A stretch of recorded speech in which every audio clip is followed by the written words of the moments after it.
Banking of road का phenomena fundamentally हम लोग इसको पढ़ चुके हैं। किस तरह से पढ़ चुके हैं? सेंट्रीफ्यूगल फोर्स की हमको जरूरत पड़ती है जब भी हमको टर्न होने का मतलब सर्कुलर मोशन। सर्कुलर मोशन के लिए हमको क्या चाहिए? Centripetal force. सेंट्रीपिटल फोर्स के लिए अभी तक हमने दो मेथड पढ़े हैं, या तो फ्रिक्शन से लेंगे या वेट से लेंगे। That will be r sin theta, जो कि हमको सेंट्रीपिटल फोर्स देगा। लेकिन अगर हमारा व्हीकल 4 व्हील का है, जैसे लॉरी, ट्रक, कार, ये सब 4 व्हील के व्हीकल्स हैं, उसको हम ऐसे टेढ़ा नहीं कर सकते। तो उसके लिए हम सेंट्रीपिटल फोर्स कैसे लाएंगे? तो उसके लिए जब हम सेंट्रीपिटल फोर्स लाना चाहते हैं तो हम उस सड़क को, जो रोड ऐसे जा रही है प्लेन, जैसे ही ये टर्न होती है इसका एक किनारा ऊंचा उठा देते हैं। अगर इसका एक किनारा ऊंचा उठाएंगे तो इस पर ये जो लॉरी ऐसे स्ट्रेट जा रही है, एक किनारा ऊपर उठने से ऐसे हो जाएगी, और इसका ये r sin थीटा इसको किधर खींचेगा? इस तरफ। और इधर ये इसकी वेलोसिटी कैसी है? ऐसी। इस वेलोसिटी में अगर इधर फोर्स लगेगा तो ये क्या होगा? टर्न हो जाएगी, and that force will be known as centripetal force, क्योंकि उसने इसको मोड़ा। ओके, तो उसके लिए हमको रोड को क्या करना पड़ा? एक किनारा रोड का ऊंचा करना पड़ा। This phenomena is known as banking of road. So what is banking of road? Raising one side, raising one bank.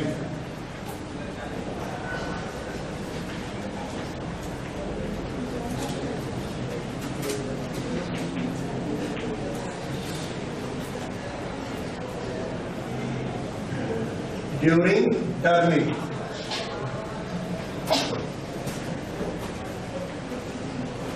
Turning में जब हम उसका एक किनारा उठा देते हैं तो इस फिनोमिना को क्या कहते हैं? बैंकिंग। वहां पर अगर हम सामने से देखेंगे तो हमको रोड कैसी दिखेगी? रोड इस तरह से हमको दिखेगी। ये ऑब्जेक्ट यहां पर रखा है। इस ऑब्जेक्ट में ये नॉर्मल रिएक्शन है, क्योंकि ये 90 डिग्री बनाने वाला नॉर्मल रिएक्शन। इस नॉर्मल रिएक्शन के दो कंपोनेंट, एक वर्टिकली अपवर्ड, ये which is against vertical downward force mg, and other is horizontal, ये है थीटा, तो ये एंगल भी होगा थीटा। ये वाला कंपोनेंट हो जाएगा एन कॉस थीटा, जो थीटा के साथ लगा रहता है, और उसके जो परपेंडिकुलर है ये होगा एन साइन थीटा। ये एन कॉस थीटा चूंकि वर्टिकल है इसलिए एन साइन थीटा हॉरिजॉन्टल होगा। ओके, ये वेलोसिटी ऐसे जा रही है, उसी प्लेन में एन साइन थीटा काम करता है, इसलिए ये क्या माना जाएगा? Centripetal force. इस सेंट्रीपिटल फोर्स के कारण ये ऑब्जेक्ट टर्न ले लेता है। तो बैंकिंग करने से हमने थीटा क्रिएट किया, उस थीटा के कारण एन साइन थीटा क्रिएट हुआ। अगर थीटा नहीं होता, प्लेन रोड होती, तो थीटा की वैल्यू क्या होती? 0। अगर थीटा की वैल्यू 0 होती तो एन साइन थीटा कितना होता? 0। साइन 0 इज 0, तो सेंट्रीपिटल फोर्स कितना होता? 0। अगर सेंट्रीपिटल फोर्स 0 होगा तो क्या वो ऑब्जेक्ट टर्न कर पाएगा? नहीं टर्न कर पाएगा। इसका मतलब बैंकिंग हमको किस में हेल्प करती है? टर्न करने में हेल्प करती है। This is one use of the banking. So banking help in turning. Banking helps in creating centripetal force required for turning.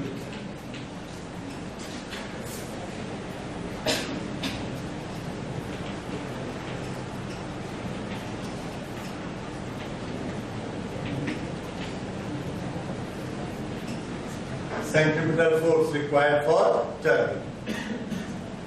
ये बैंकिंग का एक बेनिफिट हुआ। ये समझ में आ गया। अब दूसरा बेनिफिट समझते हैं। Is it clear to all? Okay, तो आप दूसरी चीज देखिए। हाँ, बैंकिंग हमारे टायर्स की और ट्रैक्स की।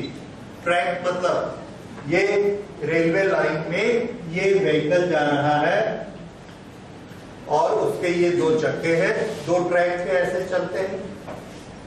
जब हमको टर्न करना रहता है तो हम क्या करते हैं? बैंकिंग कर देते हैं। बैंकिंग करते मीन्स एक ट्रैक को ऊंचा कर देते और एक ट्रैक को नीचा। उससे क्या होगा? ट्रेन थोड़ा सा टिल्ट करेगी और आर साइन थीटा बन जाएगा। वो आर साइन थीटा किसका काम करेगा? सेंट्रीपिटल, और ट्रेन को घुमा देगा। यही अभी हमने पढ़ा। लेकिन अब हम ये पढ़ेंगे कि बैंकिंग से हमको एक और बेनिफिट होता है। वो ये है कि जो रेलवे की लाइन है, ट्रैक है, उसका वियर एंड टियर कम हो जाता है। जो हमारा व्हीकल है उसका एक व्हील है, उसका वियर एंड टियर कम हो जाता है। रोड का वियर एंड टियर कम हो जाता है। ये कैसे होता है? तो वियर एंड टियर मतलब टूट जाना। ओके, तो ये कैसे इफेक्ट करता है? इसके लिए मैं अलग अलग सिचुएशंस आपको बताता हूं कि वियर एंड टियर क्यों होता है। तो अगर हम ये समझ जाएंगे कि वियर एंड टियर क्यों होता है, घिसती क्यों है चीजें, तो हम समझेंगे कि क्या करने से नहीं घिसेगी। तो देखिए, जिस जगह पर हम टर्न करते हैं वो अगर प्लेन रोड है, पहले हम लेते हैं the vehicle is stationary.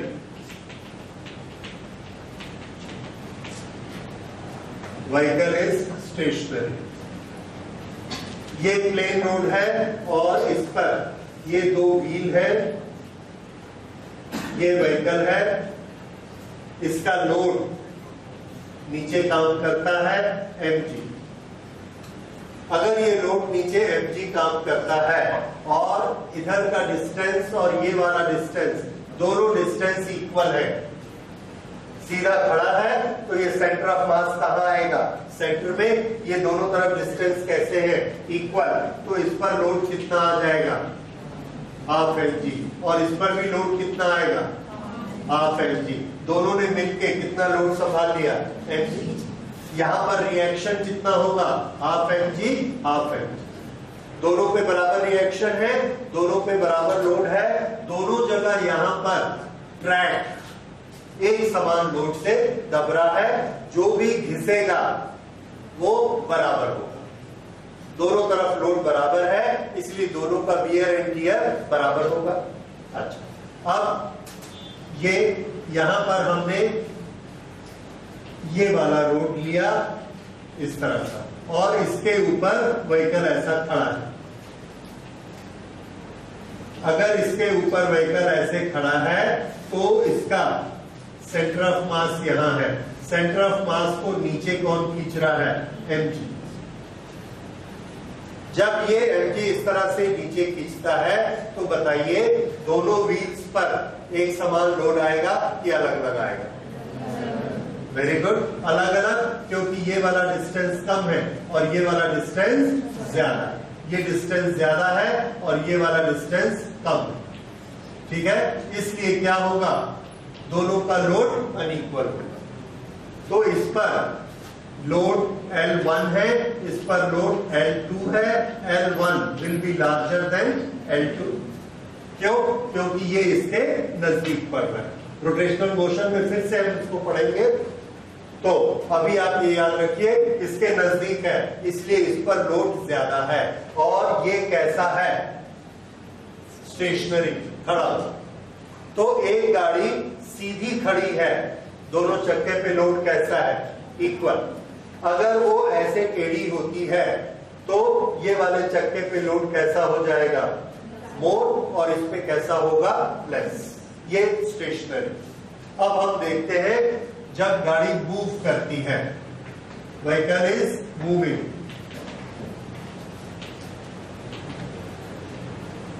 Okay, vehicle जब मूव करेगा तो उस व्हीकल पर एक सेंट्रीफ्यूगल फोर्स काम करेगा। वो सेंट्रीफ्यूगल फोर्स किधर काम करता है बताइए? सेंट्रीफ्यूगल फोर्स बाहर की तरफ आपको याद है वो छोटा सा एग्जांपल जो हमने किया था, ये ऐसा टर्न किया, ये है पॉइंट ए, इसको कहां जाना था?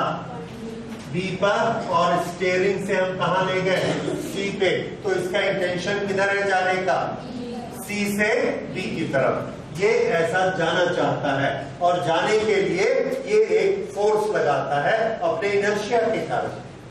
ए से बी क्यों जाना चाहता है? इनर्शिया के कारण। तो सी से बी क्यों जाना चाहता है? इनर्शिया के कारण।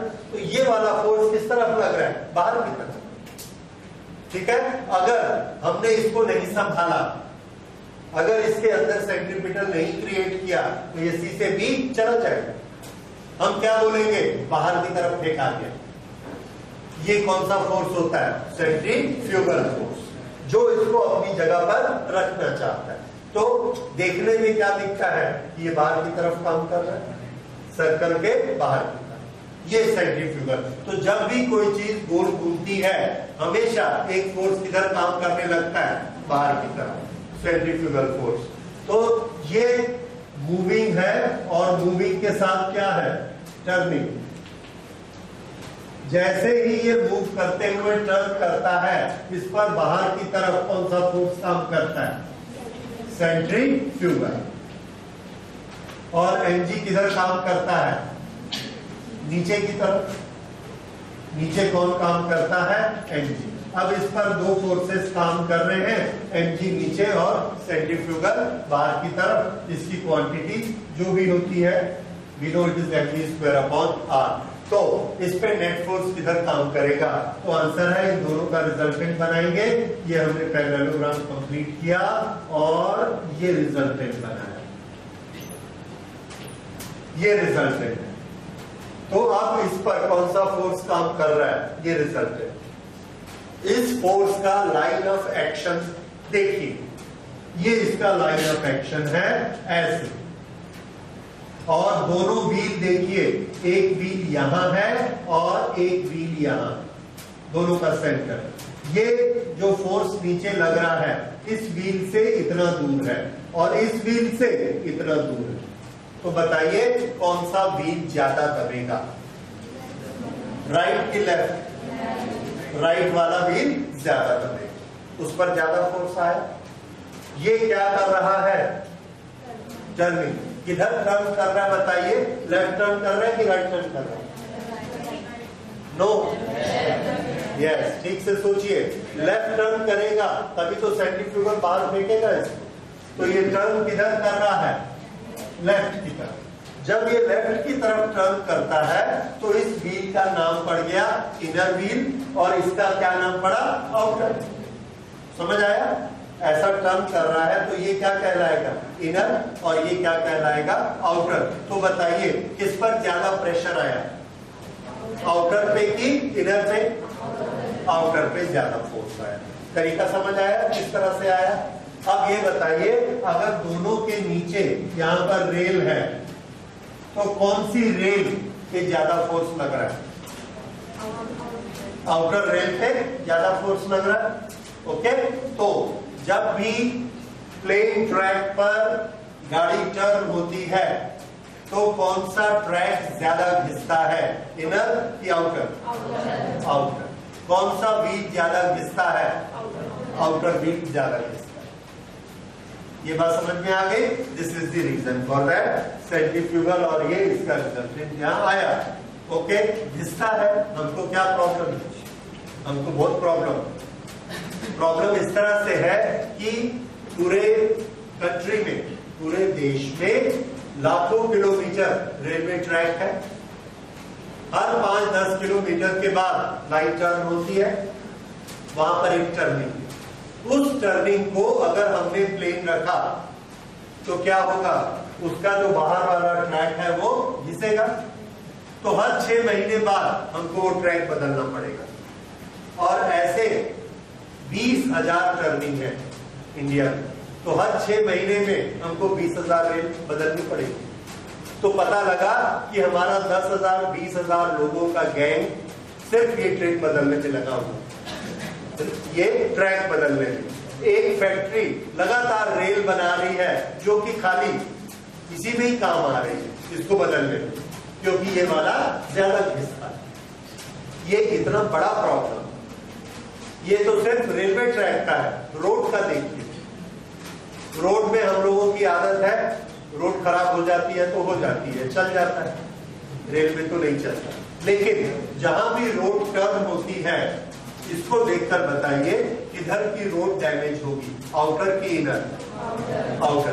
तो जब भी अब आप जाएंगे देखिएगा, जहां पर भी गाड़ी ऐसे कार टर्न लेती है, बाहर वाली जो रोड है वो ज्यादा जल्दी उखड़ जाती है, जल्दी खराब हो जाती है। ठीक है, तो ये होता है आउटर। अब इसको हम लोग सेव कैसे कर सकते हैं? अब अगली पोजीशन देखिए। अब हमने क्या किया, इसको बैंकिंग कर दिया,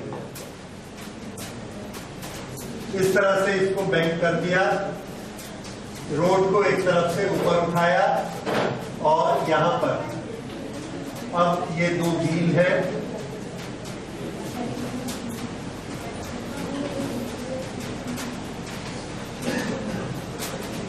ये व्हीकल है, ये इसका सेंटर ऑफ मास है। सेंटर ऑफ मास से ये नीचे की तरफ फोर्स काम करता है, दैट इज वेट एंड। और जब ये ऐसा टर्न लेता है तो सेंट्रीफ्यूगल फोर्स इसको किधर थ्रो करेगा? आउटसाइड। तो इसने इसको आउटसाइड ऐसे थ्रो किया, दिस इज सेंट्रीफ्यूगल।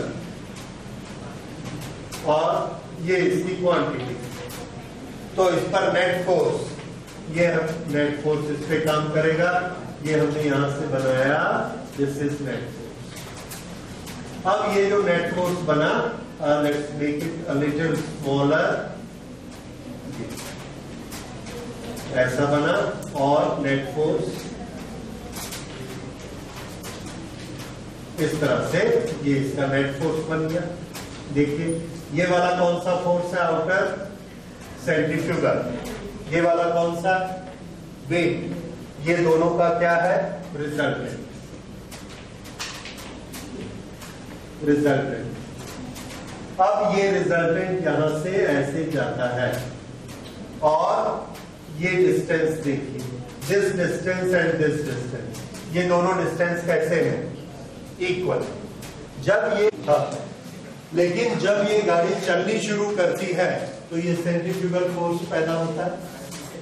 खड़ी हुई गाड़ी पर ये वाला वेट इसके नजदीक था, तो इसलिए L1 पर लोड ज्यादा था, लेकिन जैसे ही गाड़ी चलती है ये सेंट्रीफ्यूगल इधर आता है और रिजल्टेंट यहां से यहां चला गया, ये रिजल्टेंट। और ये वाली जगह कैसी है? दोनों तरफ से इक्वल। चूंकि ये दोनों तरफ से इक्वल है, इसलिए दोनों पे लोड कैसा आ जाएगा? सेम लोड आ जाएगा।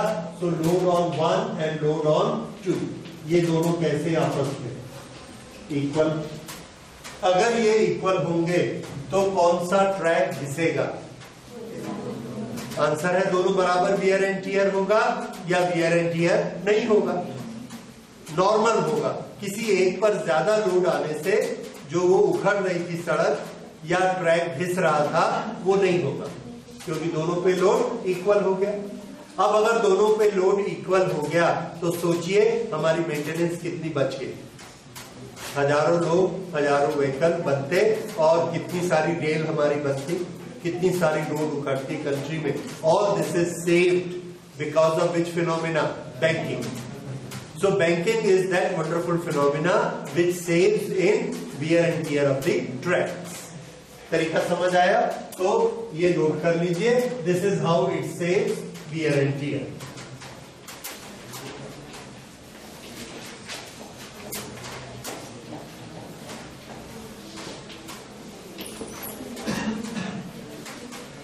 अच्छा, इसमें एक छोटा सा क्वेश्चन है। जब हम टर्न करते हैं, बैंकिंग रोड में टर्न करते हैं, तो हमको सेंट्रीपिटल फोर्स कौन प्रोवाइड करता है? इंजन या रोड या रेल, इंजन या रेल। सोचिए, इंजन हमको सामने खींच के ले जा रहा है और टर्न कर रहा है, लेकिन हमको इधर धक्का कौन देता है? रेल, क्योंकि रेल यहां पर ऐसे ऊंची है। ये तो ऐसा सीधा जा रहा था, हमने इधर से बैंकिंग की, बैंकिंग करने से इधर फोर्स लगा, तो इधर फोर्स लगाने का काम किसने किया? ये वाली रेल। तो अगर ये क्वेश्चन होगा कि इनर रेल सेंट्रीपिटल फोर्स देती है या आउटर रेल देती है, then what will be our answer? Push करने का काम किसने किया? Outer rail. So it is outer rail which gives the centripetal force. Is it clear? Okay, ये क्वेश्चन अभी आएगा, we will do it again. Banking of the road में जो हम थीटा लेते हैं, इसका इक्वेशन आपने क्या बनाया था? v² = rg tan theta. ये हम पिछली क्लास में कर चुके हैं, we need not to do it again. tan theta की वैल्यू, सपोज आपने कैलकुलेट किया, tan थीटा की वैल्यू आई 1/7, then what will be the our answer? The banking is 1/7। Banking is 1/7। ये इस तरह से लैंग्वेज इसकी यूज की जाती है। 1/7 किसकी वैल्यू आई है? tan theta. This is how we write banking. इसका ये मतलब है, अगर हमारी रोड 7 वाइड है तो इसकी हाइट कितनी होगी? 1/7। देखिए tan थीटा कितना आ गया? 1/7। ये इसका मतलब होता है। तो जब आपके न्यूमेरिकल्स आएंगे तो उसमें tan थीटा की वैल्यू नहीं दी होगी, उसमें क्या लिखा रहेगा? The banking is done 1/8, the banking is done 1/10। तो हम क्या समझ जाएंगे कि ये किसकी वैल्यू दे रहे हैं हमको? tan थीटा की वैल्यू दे रहे हैं 1/10 या 1/8। उससे फिर हम अपने न्यूमेरिकल सॉल्व करेंगे कि हमारी मैक्सिमम वेलोसिटी कितनी हो सकती है। This gives the appropriate velocity. ठीक है, तो इससे हम लोग बैंकिंग के क्वेश्चन सॉल्व करेंगे। Okay, so now we will go for numerical. हाँ जी, इस क्वेश्चन को देखिए, it's a very ordinary question. Aeroplane जब स्काई में जाता है और उसको टर्न करना है, कहीं भी किसी चीज को भी टर्न करना है, इट नीड्स सेंट्रीपिटल फोर्स। उसके बिना वो टर्न नहीं कर सकती। अगर उसको सेंट्रीपिटल फोर्स चाहिए तो कहां से मिलेगा? आकाश में न तो उसके पास फ्रिक्शन है, न उसके पास आउटर ट्रैक है जो ट्रैक उसको पुश करेगा, दोनों चीज नहीं। फिर एरोप्लेन कैसे टर्न होता है? तो आंसर है, वो अपने आप को ऐसे टर्न करता है, सिर्फ ऐसे टर्न करता है और ऐसे सीधे जाता है। तो यहां और यहां दोनों विंग्स में प्रेशर में डिफरेंस आ जाता है, प्रेशर में डिफरेंस आता है। और पीछे उसका जो एक टेल रहता है, उस टेल को ऐसे टर्न करता है, उसमें दोनों तरफ के प्रेशर में डिफरेंस आता है। That creates a torque. उस टॉर्क के कारण वो मुड़ जाता है, ऐसा बनता है और टर्न हो जाता है। एनीवे, उसके ज्यादा डायनेमिक्स में हम लोग नहीं जाएंगे, हम लोग अपना फॉर्मूला लगाएंगे कि वहां पर जो उसकी ऐसे बैंकिंग हुई, वो बैंकिंग का हमको दिया है, how much is the angle? 15 degree. And what is this? Velocity. If velocity is given, this angle is given, then what is the formula you have? V is equal to root r g tan theta. Okay, V is equal to root r g tan theta.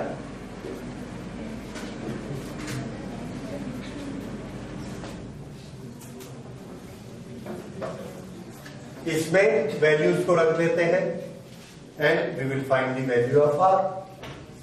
Okay, इसमें tan 15 की value बताइए। Anybody knows it?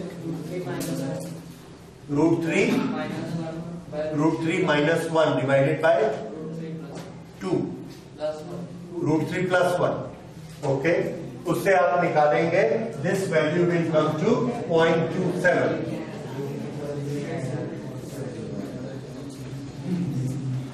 That is right. √3 - 1/√3 + 1, उससे 0.27।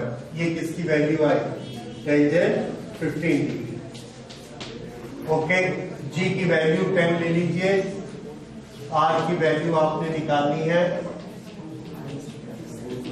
Is equal to be का square.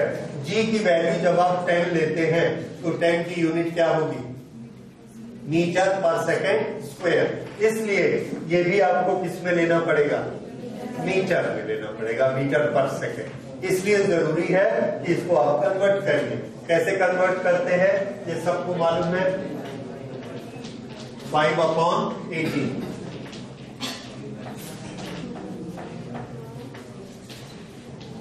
200 square, okay. ये हमारे सब value हमने put कर दी। ये इतनी वैल्यू पुट होने के बाद में अब आप इसको बनाकर देखिए और रेडियस निकाल कर बताइए, okay. So this you can solve 200 into 200 into 200 divided by 2.7 और इसको सॉल्व करेंगे that will be nearly this much.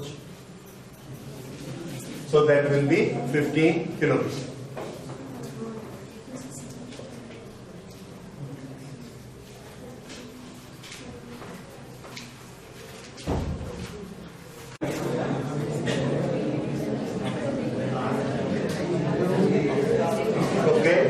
Train की स्पीड हमको दी है, टर्निंग का रेडियस दिया है और उसका मास दिया है। हमको क्या निकालना है? Angle of banking required to prevent wear out.